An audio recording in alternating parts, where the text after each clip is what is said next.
जिसकी लाठी उसी की भैंस। तो कहानी कुछ यूं है कि एक ब्राह्मण को किसी से यजमानी में एक भैंस मिली। उसे लेकर वह घर की ओर रवाना हुआ। सुनसान रास्ते में वह पैदल ही चला जा रहा था। बीच रास्ते में उसे एक चोर मिला। उसके हाथ में एक मोटा डंडा था।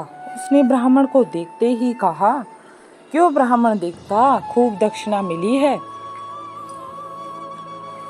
लगता है यह भैंस मिली है, पर यह भैंस अब मेरे साथ जाएगी। ब्राह्मण ने झट कहा, क्यों भाई? चोर बोला, क्यों क्यों? जो कह दिया सो कह दिया। भैंस छोड़कर चुपचाप यहाँ से चलते बनो, वरना लाठी देखी है तुम्हारी खोपड़ी के टुकड़े टुकड़े कर दूंगा। अब तो ब्राह्मण का ये बात सुनते ही गला सूख गया। ना बात इधर को रही ना उधर को। हालांकि शारीरिक बल में वह चोर से कम नहीं था, पर खाली हाथ होने के कारण वह कर भी क्या सकता था।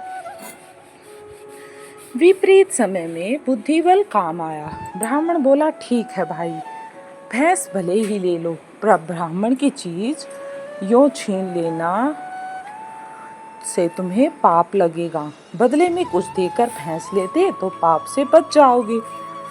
चोर बोला, यहाँ मेरे पास देने को धरा क्या है? ब्राह्मण ने झट कहा, और कुछ नहीं,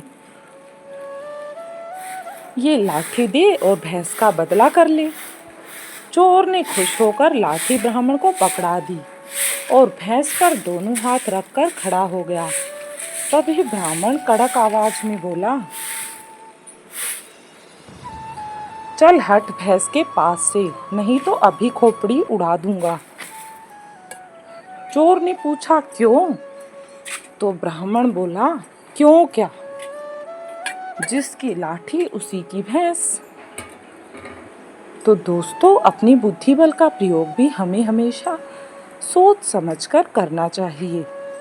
चोर को अपनी बेवकूफ़ी समझ में आ गई, लेकिन समझ में आने का फायदा क्या हुआ? उसने वहां से भागने में ही अपनी भलाई मानी।